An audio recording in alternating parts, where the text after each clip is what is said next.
tema da mensagem é Brilhando como Luzeiros no Mundo. E nós temos enfatizado a importância de alcançarmos aqueles que ainda não estão em Cristo e que, à luz das Escrituras, se não o conhecerem, eles estão caminhando para a morte.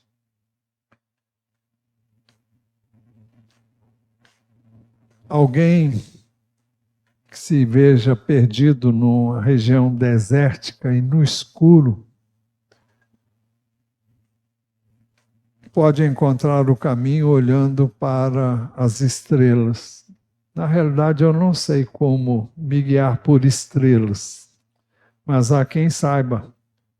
E normalmente as estrelas, para quem tem o hábito de olhar para o céu e conhece as estrelas, ele pode chegar ao lugar onde ele deseja ir e encontrar o caminho, a saída, onde ele deseja chegar. Da mesma forma, nós vivemos num mundo que está em trevas, onde as pessoas se acham desorientadas, mas o Senhor nos tem chamado para ser luzeiros. E uma pequena luz pode fazer a diferença numa noite escura. Então, nós somos chamados para fazer diferença no mundo, como servos de Deus, como filhos de Deus. Nós podemos e devemos fazer isso. É neste contexto que queremos examinar Filipenses 2, 12 a 16, que queremos ler. Assim, meus amados, como vocês sempre obedeceram, não só na minha presença, porém muito mais agora na minha ausência, desenvolvam a sua salvação com temor e tremor, porque Deus é quem efetua em vocês tanto o querer como o realizar, segundo a sua boa vontade. Façam tudo sem murmurações nem discussões, para que sejam irrepreensíveis e puros, filhos de Deus inculpáveis, no meio de uma geração pervertida e corrupta, na qual vocês brilham como luzeiros no mundo, perseverando, preservando a palavra da vida. Em primeiro lugar, nós devemos brilhar como luzeiros no mundo, sendo obedientes, tanto na presença quanto na ausência daqueles a quem devemos obediência. Então, muitas pessoas têm o hábito de dizer que obedecem a Deus, mas não obedecem aos homens. Nada mais errado do ponto de vista bíblico, porque foi Deus quem constituiu as autoridades no mundo, e Ele as põe, Ele as tira, Ele permite que as coisas aconteçam como resultado de próprias escolhas que fazemos e com o propósito de trabalhar na vida de cada um de nós. Filipenses 2,12, a primeira parte diz assim: assim, meus amados, como vocês sempre obedeceram, não só na minha presença, porém muito mais agora na minha ausência. Nosso exemplo de obediência é o nosso Senhor Jesus Cristo. Filipenses 2, 5 a 11, que antecede ao texto básico da mensagem, diz assim: tenham entre vocês o mesmo modo de pensar de Cristo Jesus, que mesmo existindo na forma de Deus, não considerou ser igual a Deus algo que deveria ser retido a qualquer custo. Pelo contrário, ele se esvaziou, assumindo a forma de servo, tornando-se semelhante aos seres humanos e reconhecido em figura humana, ele se humilhou, tornando-se obediente até a morte e morte de cruz. Por isso também Deus o exaltou sobremaneira e lhe deu o nome que está acima de todo nome, para que ao nome de Jesus se dobre todo joelho nos céus, na terra e debaixo da terra, e toda língua confesse que Jesus Cristo é Senhor, para a glória de Deus Pai. O texto nos diz, inicialmente, que Jesus se fez escravo do Pai. O texto fala de tornando-se semelhante aos seres humanos, assumindo a forma de servo, reconhecido em figura humana, se humilhou, tornando-se obediente até a morte, e morte de cruz. É interessante que ele se fez escravo do Pai, e o Pai o exaltou sobre tudo e sobre todos. É um exemplo da necessidade que temos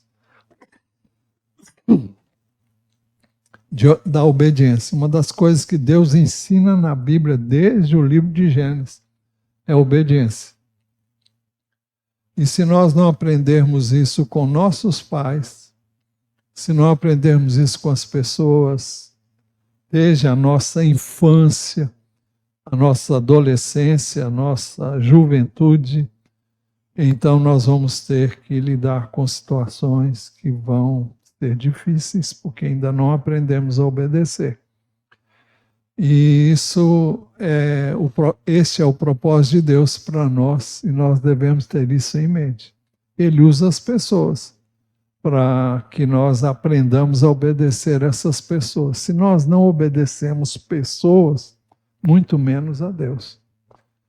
É mais difícil obedecer a Deus do que aos homens. Embora as pessoas digam o contrário para poder fugir da responsabilidade de obedecer. Bem, nós devemos ser obedientes tanto na presença como na ausência da pessoa a quem devemos obediência. Efésios 6, 5 a 8 é uma palavra aos escravos que naquela época existiam. E a palavra aqui é traduzida por servos, mas o original diz escravos. Quanto a vocês, servos, obedeçam a seus senhores aqui na terra com temor e tremor, com sinceridade de coração como a Cristo. Não servindo apenas quando estão sendo vigiados, somente para agradar pessoas, mas como servos de Cristo, fazendo de coração a vontade de Deus. Sirvam de boa vontade, como se estivessem trabalhando para o Senhor e não para pessoas, sabendo que cada um, se fizer alguma coisa boa, receberá isso outra vez do Senhor, seja servo ou seja livre. A expressão livre aqui é porque o escravo podia vir, aliás, alguém podia não ser escravo, mas o princípio se aplica tanto ao que é servo como tanto ao que era escravo como ao que não era. Nós não temos, graças a Deus, mais escravidão no Brasil, mas ela existiu e serve para nos ensinar que mesmo em situações adversas, a menos que nós tenhamos meios e recursos para sair dessa situação, nós muitas vezes temos que ter uma atitude correta diante daqueles que não procedem como nós cremos e achamos que elas deviam proceder. Nós não devemos obedecer porque a pessoa é correta, fácil de trato, e muitas vezes somos levados a estar em sujeição a pessoas que nós gostaríamos de jamais estar ali naquela situação. Mas nós podemos dar bom testemunho, ser luzeiros naquele lugar, se tivermos o procedimento igual ao que Cristo teve.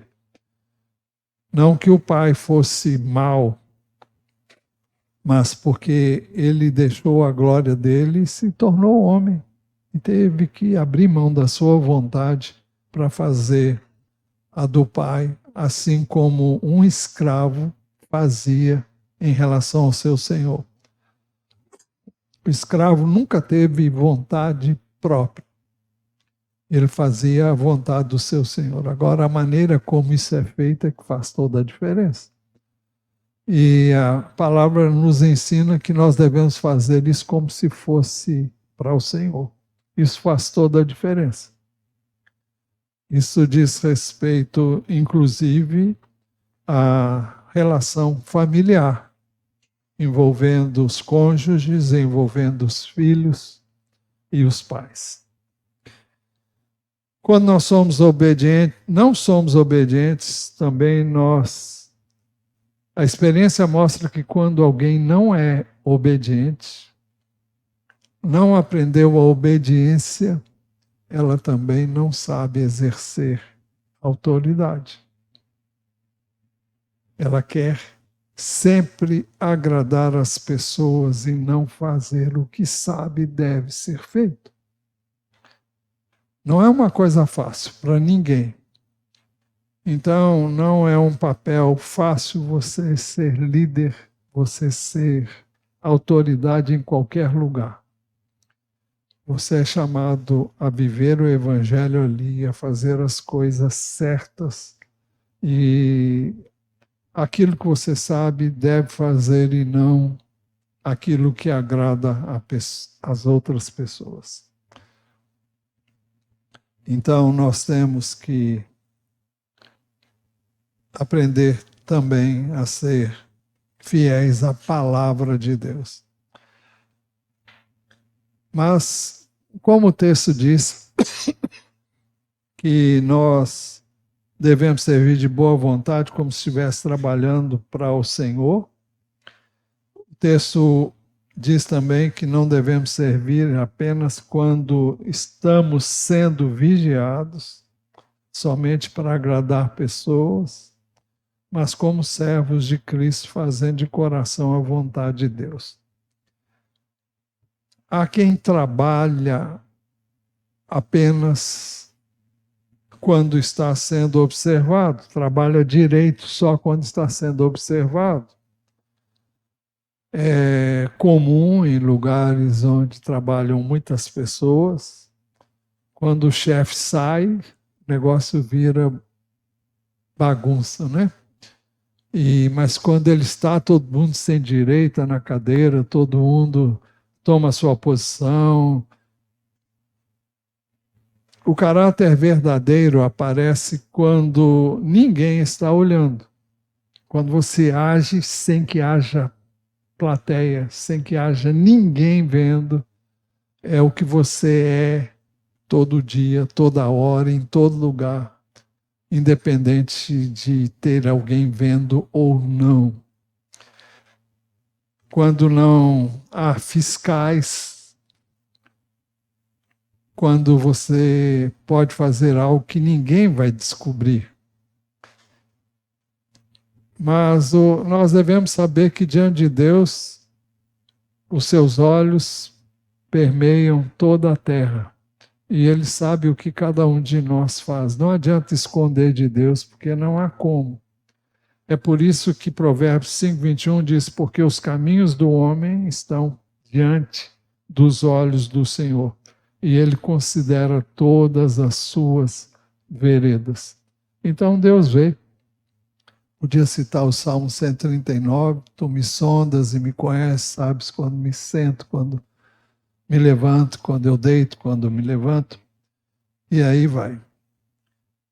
É por isso que o texto diz assim, meus amados, como vocês sempre obedeceram, não só na minha presença, porém muito mais agora na minha ausência.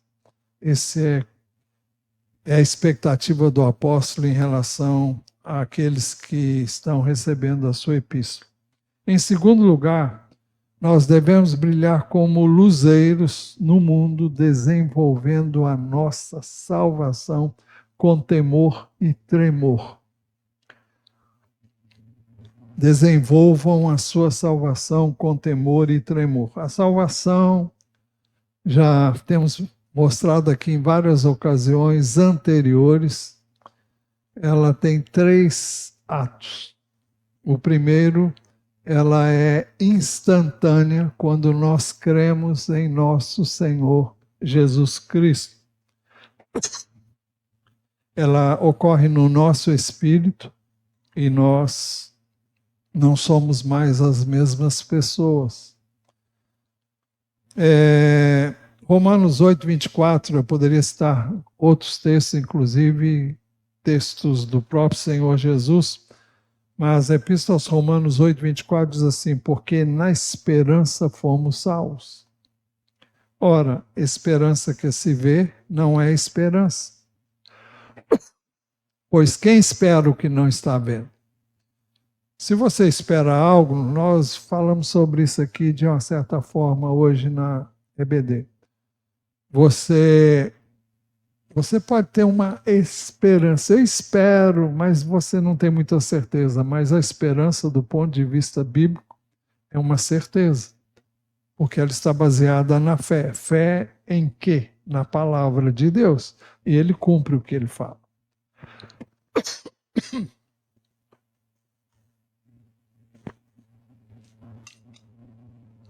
Porque na esperança fomos salvos. Nós fomos salvos e cremos que as promessas que Jesus fez, que as Escrituras fazem acerca de um futuro que ainda não chegou, vão acontecer. E nós vivemos aqui na expectativa do retorno de Jesus. Quando? Não sei.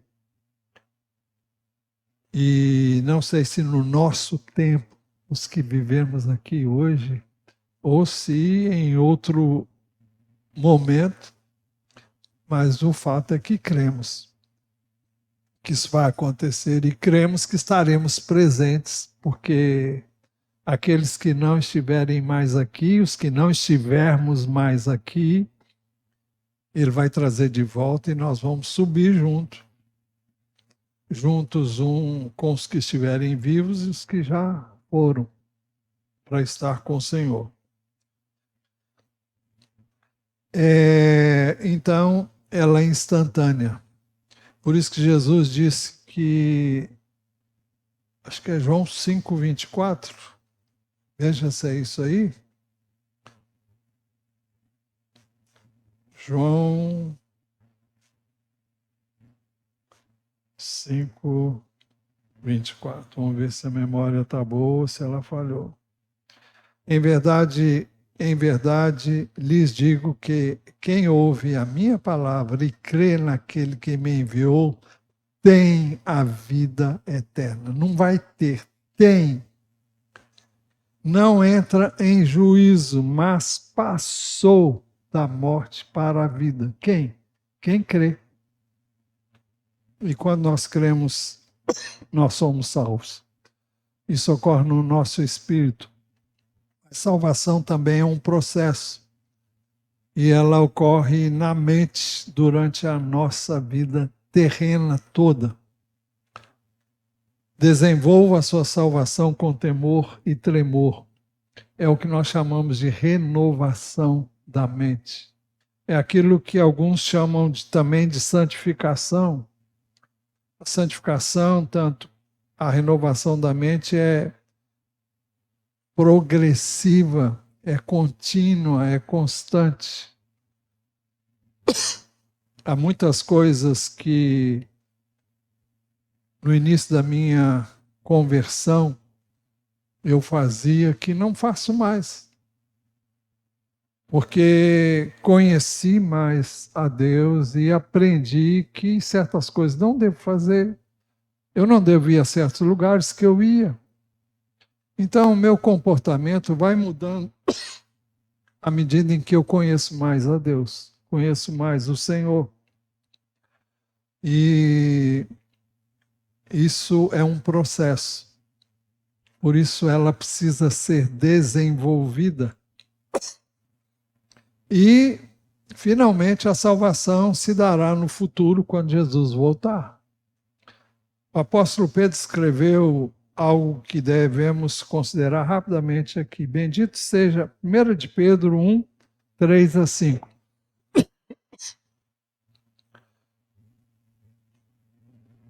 Bendito seja o Deus e Pai de nosso Senhor Jesus Cristo, que segundo a sua grande misericórdia nos regenerou para uma viva esperança, mediante a ressurreição de Jesus Cristo dentre os mortos, para uma herança que não pode ser destruída, que não fica manchada, que não murcha e que está reservada nos céus para vocês, que são guardados pelo poder de Deus mediante a fé para a salvação preparada para ser revelada no último tempo. Que salvação é essa? Do nosso corpo. Assim como Jesus ressuscitou, se não estivermos mais aqui, vamos ressuscitar. Então, essa é a salvação que ainda está para acontecer. A salvação da alma, a renovação da mente, a santificação é um processo. E essa precisa ser desenvolvida. A futura depende da volta de Jesus. Por isso que Filipenses 2,12 diz: desenvolvam a sua salvação com temor e tremor. É preciso que levemos a sério isso. Não há espaço para uma vida medíocre, não há espaço para uma vida acomodada. Nós precisamos desenvolver a nossa salvação. Isso requer uma atitude e nós devemos tomar uma atitude. Há pessoas, também falamos sobre isso aqui na escola bíblica, que permanecem as mesmas desde que se converteram, não crescem. Isso é uma coisa anômala, uma coisa anormal. Não é normal uma criança que não cresce, a menos que ela tenha uma herança de nanismo, né? Mas nós éramos crianças e vamos crescendo. Então, quem nasce não é bebê toda a vida, vai crescendo até chegar à idade adulta. E assim nós devemos desenvolver a nossa salvação. Isso fala de uma parcela que nós temos que contribuir com esse propósito. Não é algo para se permanecer inerte, acomodados, como se está tudo bem, já fui salvo, já creio em Jesus, tem garantida a minha eternidade no céu. Nós temos que entender, então, que devemos desenvolver. Você não faz isso sem palavra de Deus, não faz isso sem vida de oração, não faz isso sem um relacionamento com Deus. Ninguém cresce se não tiver esta relação com Deus.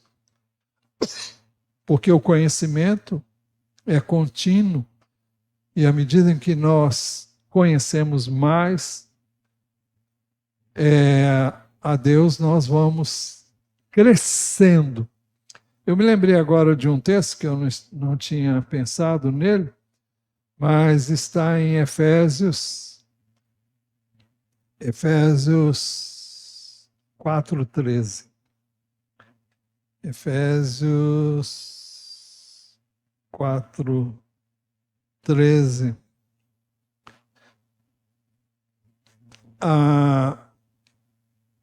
No verso 12 fala do aperfeiçoamento dos santos para o desempenho do seu serviço para a edificação do corpo de Cristo. Mas o texto diz: até que todos cheguemos à unidade da fé e do pleno conhecimento do Filho de Deus, ao estar de pessoa madura, à medida da estatura da plenitude de Cristo. Então nós devemos crescer até ter a altura de Cristo. Você pode dizer: eu nunca vou chegar lá. Eu acho que aqui não dá para chegar, mas manda que eu e você busquemos esse crescimento. Se eu e você não buscamos crescer,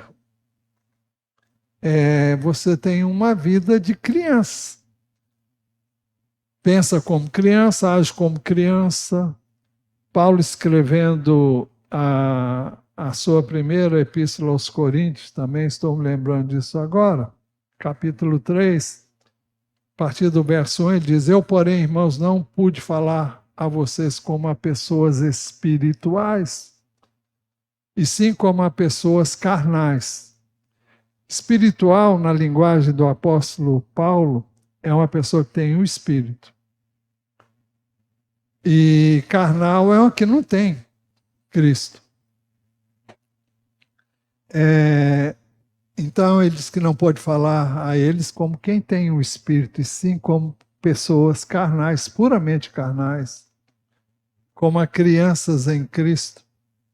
Eu lhes dei leite para beber, não pude alimentá-los com comida sólida, porque vocês ainda não podiam suportar. Nem ainda agora podem, porque vocês ainda são carnais. Porque se há ciúmes e brigas entre vocês, será que isso não mostra que são carnais e andam segundo os padrões humanos? E aí ele vai discorrer o que eu não quero fazer isso agora. Então, eu e você temos que crescer. Todo final de ano, normalmente as pessoas fazem votos de mudanças, que muitas vezes não ocorrem.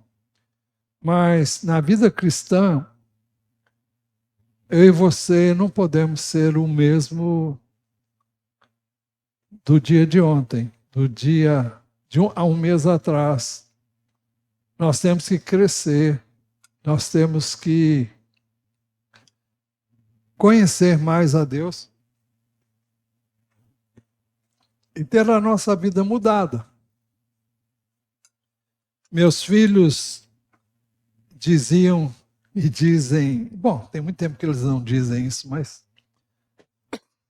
eles diziam: pai, você fazia isso assim? Eu falei: fazia, mas não faço mais.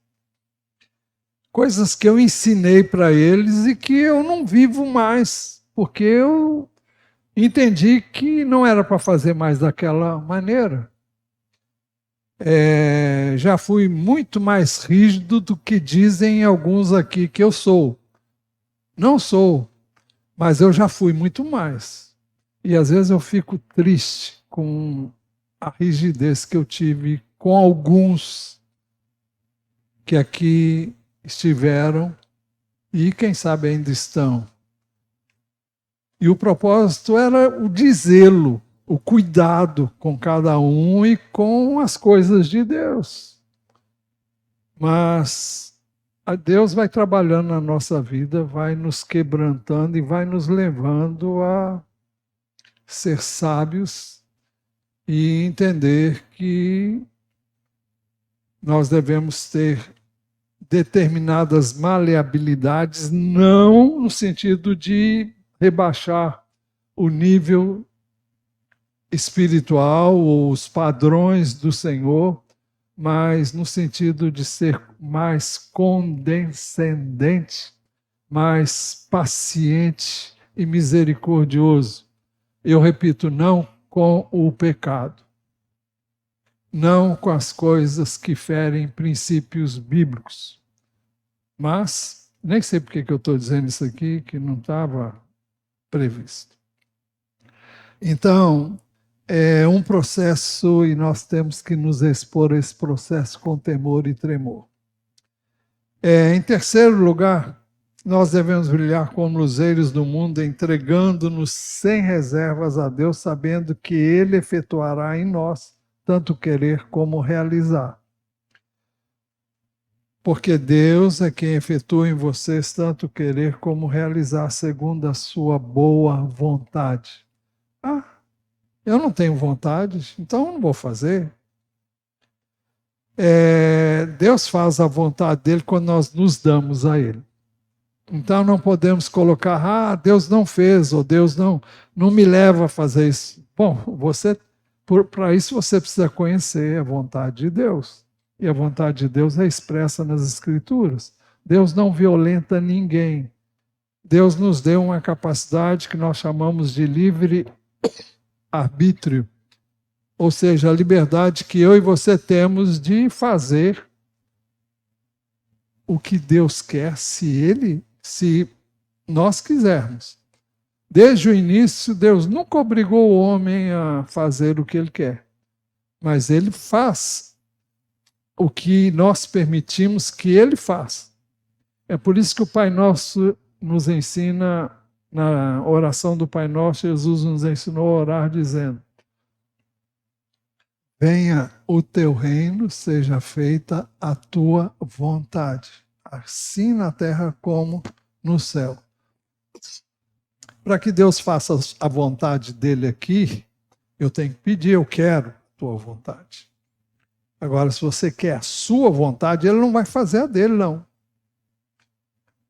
É claro que Deus é soberano, Deus faz o que quer, como quer e quando ele quer. Mas na minha vida e na sua vida, ele age à medida em que eu me dou a ele. Eu me entrego a ele. Por isso que a conversão é quando eu me rendo ao fato de que eu sou indigno, pecador, miserável, necessitado, carente dele. Eu preciso de um Salvador. E eu só posso ser salvo por meio de Jesus. Então, é a renúncia da minha capacidade para entregar-me totalmente ao Senhor, para ser salvo. Mas isso não é só no momento da salvação. Isso é uma continuidade. Todo dia, Jesus disse: se alguém quer vir após mim, negue-se a si mesmo. Dia a dia, tome a sua cruz e siga-me. Pois quem quiser salvar a sua vida, perderá. E quem perder a sua vida por minha causa, esse a salvará. Então, Deus efetua em nós tanto querer como realizar, se nos entregamos a Ele sem reservas. Hebreus 13, 20 e 21 ajudam-nos a entender isso. Ora, o Deus da paz, que tornou a trazer dentre os mortos o nosso Senhor Jesus, o grande pastor das ovelhas, pelo sangue da eterna aliança, aperfeiçoe vocês em todo o bem, para que possam fazer a vontade de Deus. Ele está pedindo que os destinatários da Epístola aos Hebreus, ele está dizendo que Deus aperfeiçoe vocês em todo o bem, para que possam fazer a vontade dele. Para que ele possa fazer a vontade dele, nós temos que ser aperfeiçoados no bem. E o bem implica em conhecer o bem através das Escrituras. Que ele opere em nós o que é agradável diante dele. O que é agradável diante dele. E você precisa conhecer o que é agradável diante dele, por meio de Jesus Cristo, a quem seja a glória para todo sempre. Então não podemos alegar, Deus é que me fez assim. Sim, ele me fez assim com personalidade própria e características próprias, mas nós temos que buscar nos conformar a ele. É uma oração que todos nós devíamos fazer, e eu faço essa oração diariamente. que Deus me conforme a Ele e Jesus seja formado em mim. O modelo é Cristo, porque Cristo veio na forma humana. E o modelo que Cristo nos dá é um modelo que eu e você devemos buscar imitar, não por nossa força, mas pela graça e pelo poder do Espírito. Então, é por isso que, escrevendo a sua segunda epístola aos Coríntios, capítulo 3, verso 5, Paulo diz assim: não que por nós mesmos sejamos capazes de pensar alguma coisa como se partisse de nós. Pelo contrário, a nossa capacidade vem de Deus. Ele diz em outra versão, diz assim, porque a nossa suficiência vem de Deus. Jesus já disse, sem mim vocês não podem fazer nada. Em quarto lugar, nós devemos brilhar como luzeiros do mundo, fazendo tudo sem murmuração e sem discussões. Façam tudo sem murmurações nem discussões. O que é murmuração? Murmuração é falar baixinho. E se falar baixinho, tem a ideia de cochicho. Você chama alguém assim no canto, fala assim. Normalmente tem um caráter maledicente. E quando você quer falar mal de alguém, você vai no canto e então fala para ninguém ouvir. Sempre em tom depreciativo. Ou então reclamação mesmo, né? Reclamar contra a situação. Se está calor, você reclama. Se está frio, você reclama. Se tudo serve de motivo para você reclamar. Se você é um reclamador e um murmurador inveterado. Há pessoas que vivem reclamando, murmurando, resmungando, insatisfeita com tudo e com todos. São pessoas profundamente negativas e continuamente elas estão contaminando tudo ao redor delas. É muito ruim você conviver com uma pessoa negativa, com uma pessoa reclamadora, uma pessoa pessimista. Porque isso contamina você e contamina todo mundo ao redor, um ambiente. Então, sempre é mal. A Bíblia condena a murmuração. Em 1 Coríntios 10:10 diz assim: não fiquem murmurando como alguns deles murmuraram e foram destruídos pelo exterminador. E o episódio se deu e está registrado principalmente em Números capítulo 16, onde é descrita a revolta de Datã, Coré, Datã e Abirão, que eram líderes entre o povo de Israel, pessoas influentes que conseguiram arregimentar um grupo de pelo menos 250 pessoas que se revoltaram contra Moisés e Arão, porque achava que eles se achavam, né? E Moisés nunca quis ter essa posição e Arão também não. Vocês sabem que Arão pisou muito na bola e foi pela intercessão de Moisés que ele não morreu antes do tempo. Quando da questão da idolatria, que ele fabricou um bezerro de ouro quando Moisés subiu ao monte para ouvir o que Deus tinha a dizer. Mas E Moisés, para que ele não passasse ileso e ninguém o tivesse em conta maior do que devia, Deus permitiu que, num determinado momento, ele mostrasse a natureza humana dele, né? Foi quando ele deixou de santificar a Deus com a sua atitude. Ele ficou irado. E ele bateu na rocha e ele xingou o povo, chamou o povo de coisas que Deus disse: olha, não era isso que eu queria que você dissesse. Aí você foi e falou. E eu também já me peguei dizendo muita coisa aqui no passado que eu não diria hoje de jeito nenhum.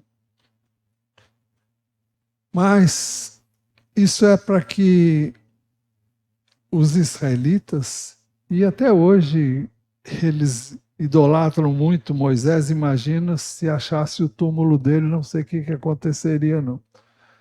Mas o fato é que houve uma revolta contra os dois, e Deus não gostou disso e puniu, o chão se abriu, aqueles revoltosos desceram para a terra e a terra se fechou sobre eles. Os que queriam servir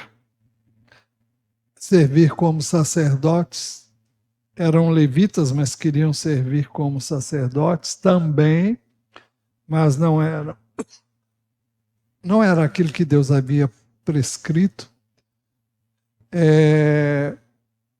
Então, quando eles foram oferecer algo que era só para os sacerdotes fazerem, desceu fogo sobre eles e eles morreram ali. Mas o povo ficou indignado com a morte deles e disseram: olha, vocês disseram para Moisés, vocês mataram o povo do Senhor. É isso que diz o verso 41, Números 16, 41 e 40, depois do 49. Mas no dia seguinte, toda a congregação dos filhos de Israel murmurou contra Moisés e Arão, dizendo: vocês mataram o povo do Senhor. Eles não fizeram nada. Simplesmente eles disseram que Deus mandou que ele dissesse, no caso de Moisés, quando a terra se abriu e engoliu aqueles revoltosos. Então eles estão acusando que eles é que fizeram aquilo. Olha, ninguém faz isso se Deus não fizer. Ninguém pode abrir a terra, engolir as pessoas e fazer com que elas sumam. E no verso 49 diz que por causa dessa revolta que houve do meio do povo, que começou a murmurar contra o fato daqueles homens terem morrido como morreram, então houve mais mortes. Ora, os que morreram daquela praga foram 14.700, fora os que morreram por causa de Corá. Corá é a revolta anterior. É por isso e é com base nesse texto que 1 Coríntios 10 e 11 diz: não fiquem murmurando, como alguns deles murmuraram e foram destruídos pelo exterminador. Estas coisas aconteceram com eles para servir de exemplo e foram escritas como advertência a nós, para quem o fim dos tempos tem chegado. Então, por que essas coisas foram tão drásticas? Foram tão, assim, impressionantes? E porque Deus queria que isso ficasse registrado nas Escrituras para servir de exemplo para nós. Elas não foram escritas só como se fosse um documentário, é para que nós tomemos tenência e não sejamos murmuradores, reclamadores, pessimistas e achando que tudo vai ser ruim, vai ser mal, e não dá para ir a lugar nenhum dessa maneira.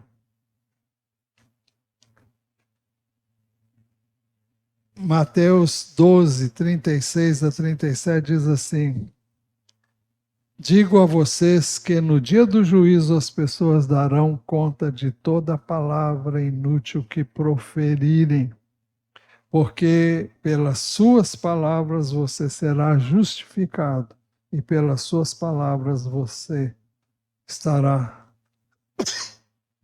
condenado. Então, uma pessoa murmuradora contamina um monte de gente. Foi assim com os espias. 10 deles, foram 12 enviados para espiar a terra. 10 deles vieram com um relatório terrível. E 2 deles, Caleb e Josué, vieram com um bom relatório. E eles contaminaram o povo todo. E Moisés teve que interceder para que Deus não fizesse coisa mais séria com eles, porque Deus estava fazendo o que é justo. É por isso que a nossa justiça não pode, não faz a justiça de Deus, né? Por isso que Deus, porque aquele que não conheceu o pecado, Deus o fez pecado por nós, para que nele fôssemos feitos justiça de Deus. Se Deus usar de justiça comigo e você, estamos todo mundo no inferno. É por isso que Jesus veio, por isso que Jesus experimentou a ira de Deus sobre o pecado, sobre a nossa transgressão. E ele suportou tudo aquilo, sofreu tudo que sofreu para que eu e você tivéssemos livramento. Então, é por isso que Deus não pode deixar de ser justo. No caso de Moisés, Deus não fez coisa mais séria porque houve um intercessor. É por isso que Jesus a Bíblia diz que ele intercede por nós. E Jesus, ao ir à cruz, ele estava indo no nosso lugar, para que nós fôssemos livres. Esse é o papel do intercessor. Ele intercede por alguém para que o mal não venha sobre aquela pessoa. Por isso que oramos e devemos orar para as pessoas serem salvas. Agora, cada um tem que fazer a sua escolha, né?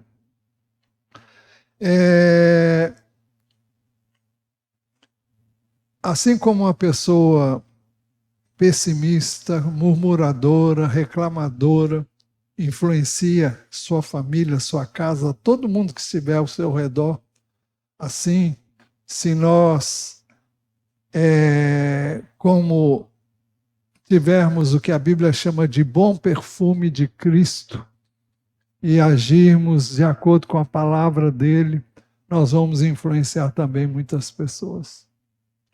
E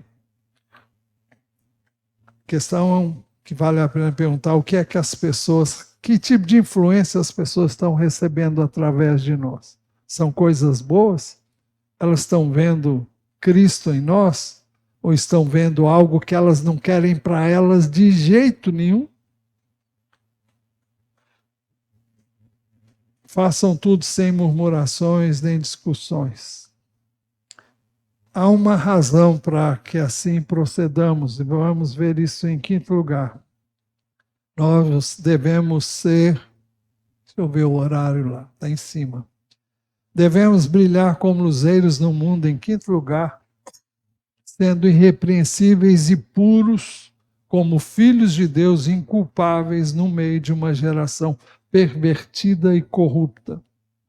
Para que sejam irrepreensíveis e puros, filhos de Deus inculpáveis no meio de uma geração pervertida e corrupta, na qual vocês brilham como luzeiros no mundo. Devemos ser como luzeiros no mundo. A palavra luzeiros, algumas versões traduzem como luminares, é uma designação para corpos celestes, como as estrelas. E nós devemos fazer a diferença no meio de uma geração pervertida e corrupta. Como? Sendo luzeiros, sendo luz. Na linguagem de Jesus, no ensino das Escrituras, ser luz é agir como Deus. Deus é luz e não há nele treva alguma. Se dissermos que andamos nas trevas aliás, se dissermos que temos comunhão com Ele e andarmos nas trevas, mentimos e não praticamos a verdade. Então é preciso que nós andemos na luz e sejamos luz. É por isso que Jesus disse: vocês são a luz do mundo. Não se pode esconder uma cidade situada no alto de um monte, nem se acende uma lamparina para colocá-la debaixo de um cesto, mas num lugar adequado onde ilumina bem todos que estão na casa. Assim brilhe também a luz de vocês diante dos outros, para que vejam as boas obras que vocês fazem e glorifiquem o Pai de vocês que está nos céus. Então, a nossa vida deve manifestar a vida de Jesus. É preciso que as pessoas vejam em nós diferença, não para elas não desejarem ser, ou melhor, ter o que nós temos. Eu não sei se eu disse certo. As pessoas devem ver Jesus em nós e desejarem Jesus na vida deles. Para isso, ele precisa ser visto em nós. A luz é Jesus. Nós somos apenas reflexos de Jesus se nós buscarmos viver como ele viveu na dependência dele. Assim brilhe também a luz de vocês diante dos outros, para que vejam as boas obras que vocês fazem e glorifiquem o Pai de vocês que está nos céus. E finalmente, em sexto lugar, nós devemos brilhar como luzeiros no mundo, retendo a palavra da vida em nós. O texto diz assim, verso 15 e 16, para que sejam irrepreensíveis e puros, filhos de Deus inculpáveis, no meio de uma geração pervertida e corrupta, na qual vocês brilham como luzeiros no mundo, preservando a palavra da vida. Eu estive vendo o original, diz assim, retendo a palavra da vida. A palavra da vida aqui não é Jesus, embora Jesus seja também chamado de palavra. No princípio era o verbo, que quer dizer palavra. A referência não é a Jesus, mas é o Evangelho de Jesus, é a palavra de Deus. Essa é a palavra da vida. Nós temos vida quando nós cremos no Evangelho, nós temos vida quando cremos na palavra de Deus. A palavra de Deus é vida. É claro que Jesus é a vida, mas o contexto aqui se refere à palavra de Deus, por isso que diz retendo a palavra da vida. Como é que nós retemos a palavra da vida? Colossenses traz luz sobre isso. Que é 3,16. Porque a palavra de Deus, que a palavra de Cristo habite ricamente em vocês, instruam e aconselhem-se mutuamente em toda a sabedoria, louvando a Deus com salmos, hinos e cânticos espirituais com gratidão no coração. Que a palavra de Deus habite ricamente em vocês. Essa palavra precisa habitar, precisa estar entranhada em nós. Ela precisa fazer parte da nossa vida. E por isso eu tenho batido aqui, vez após vez, da necessidade que você tem de buscar essa palavra, ler essa palavra, meditar nessa palavra, memorizar essa palavra. Enfim, você precisa dessa palavra para que ela seja retida, guardada, vivida pelo poder e pela graça de Deus que nos é dada em Cristo Jesus. Para concluir, por tudo isso nós devemos brilhar como luzeiros no mundo. As pessoas precisam desesperadamente ver Jesus em nós. Nós devemos testemunhar Jesus com a nossa maneira de viver, de falar, de agir.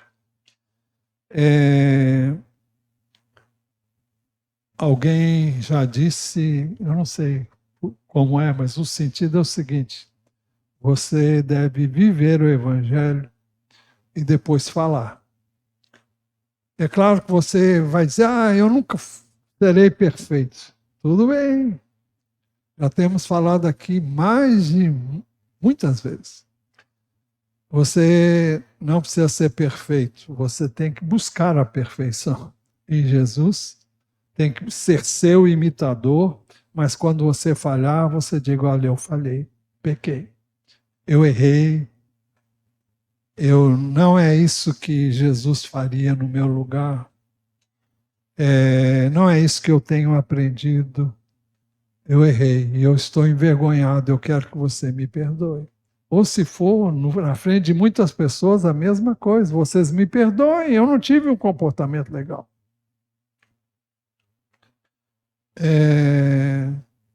Tem pessoas que ainda não deixaram de falar palavrões.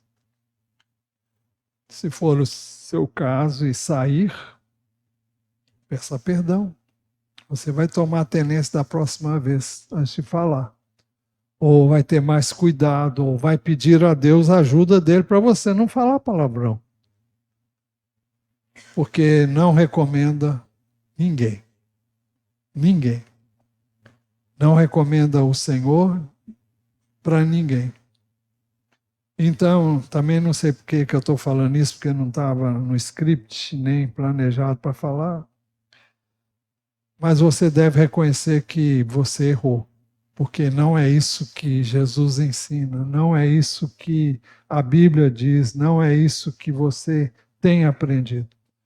Isso restaura você e restaura o conceito que as pessoas terão de Deus e da sua palavra. A nossa vida precisa então reproduzir o Evangelho de Jesus. Agora eu pergunto, o que você vai fazer com o que você ouviu aqui hoje? Você sai dali e tudo continua da mesma forma? O que vai mudar? Eu não sei, só você que sabe. Mas o que você quer mudar?